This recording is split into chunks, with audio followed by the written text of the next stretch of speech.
You're the main character of your life, whether you like it or not, but are you the morally grey one? Because I think that's more important. Welcome to episode 3 of Backseat Driving. So many things over the past few years have influenced me to look at myself as the morally grey character rather than the main character, and I'm gonna tell you why that is. You're already the protagonist, but you get to choose what kind. When things are really hard, you might have felt like taking a step out of your life and not being you for a second, not being the main character, and not having to deal with all the ugly parts of what's going on. But as we all know, that's not possible, which is proof of the fact that striving to be a main character doesn't make sense because you already are one, even when you want to opt out. You can't. So here's the thing, most people are writing out their character as the one that is morally righteous, always striving to do good. But there is such a high likelihood of that being detrimental, and the way I see it, there are two ways it can go. Number one is when we do something morally questionable, we externalize the issue because we're the good guys, we're the main character that is the hero of the story and can do no harm. And if you're so rooted in the fact that you need to be the good guy in every story, you tend to play up the bad qualities in other people in your narrative, which leads to zero accountability, being super defensive all the time, and not growing and learning from mistakes. The flip side of this is having intense shame or repression around doing something morally questionable. You internalize what you did but aren't able to face it because you're supposed to be the morally righteous, good character. Again, it leads to repression and the inability to take accountability because you're not learning from your mistakes and being real with yourself when you do something wrong. So I think the best case scenario would be to accept yourself as morally grey, not be so rigid and stuck on being the right person who can do no harm. I think Nietzsche ties in so well to this concept because he dedicated so much of his work to proving that there is no good or evil. He said people aren't black or white, which makes so much sense because seeing someone as good or bad is literally the most reductionist way to describe a human being. But you know what's enticing about it? I think it's so easy to play the blame game when you have this white or black view of the world. So I can blame everything on you and I just need to introspect less. So I get the appeal of the black and white narrative, but it's just not true and it will get in the way of your growth, which is why we don't want to think that way.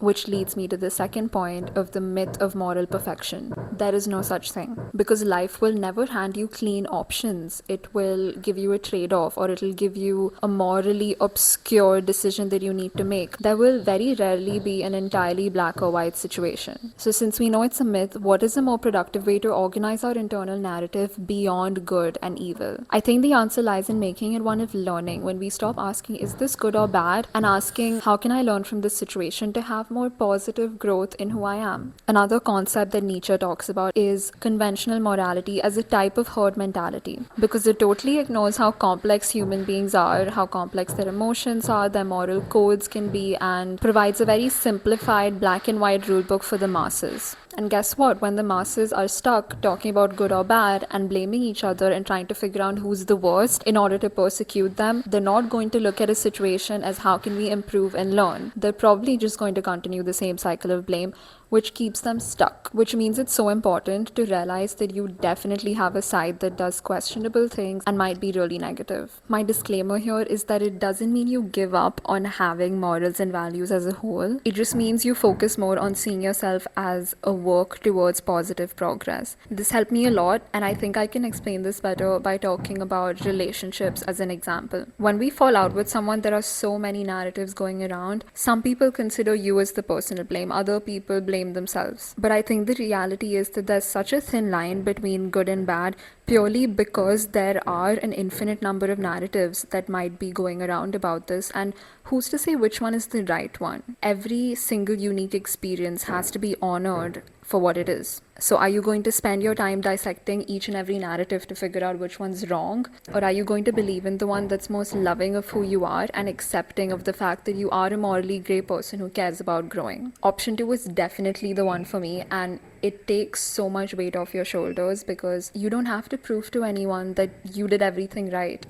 You just have to prove to everyone that you're human. And it's so easy to prove that because it's the truth. It's the universal truth that no one can ever fault you for. A really nice outcome of having that mindset is that you also blame other people less and you stop engaging in this toxic behavior of that person was wrong, that person was wrong, they did something wrong to me, because at the end of the day, it will hurt your state of being the most. And the more acceptance and love you have for your human side, the more you'll be able to give another person the same thing and wish for their growth and happiness at the end of the day.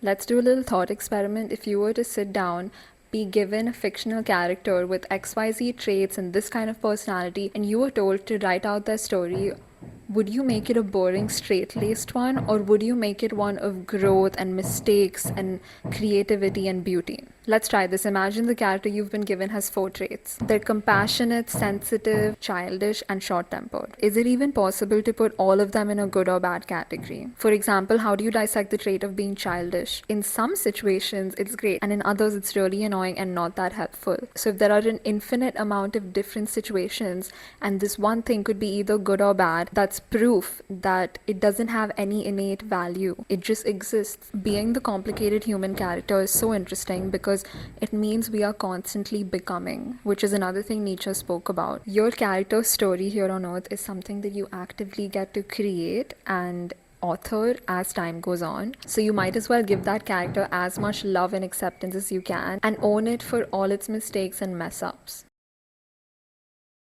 Okay, I can't talk about this without acknowledging the fact that you have to accept your shadow self. The last episode was purely about my experience with these ideas, so this is an overview. You don't grow by pretending that you're all good, you grow through acceptance and facing the music. Performing goodness really involves repression and can make you a resentful, reactive, or self destructive person. So, we're much better off integrating the parts of ourselves that are not entirely positive and working with it. On a side note, if you're interested about my experience with shadow work so far, please let me know because I would love to discuss journaling prompts or activities or just my thought processes around it as I'm evolving. You have to love the whole plot, not just the highlight reel. Another question to consider is if you could take out all the ugly parts of your story, would you do it? My answer is a hard no because challenges in the ugly parts of yourself that you've had to wrestle with make you who you are. I would not be here making this video if I hadn't gone through absolute shit at some points of my life. I wouldn't be exactly who I am in this moment if I didn't have painful, hard things happen to me that I then had to get through. And you wouldn't either. In the recent years, I've really been able to shift the goalpost from trying to be a good person to trying to be the one who is honest, accepting, and always striving to learn a lesson from whatever good or bad experience I have. And it's very freeing, so I hope I was able to convince you at least a little bit about why being the morally grey character is way hotter than trying to be the main one. That is all I have. I can't believe we're already on episode 3. I'm definitely going to do more stuff on here and post vlogs and different styles of content alongside the series.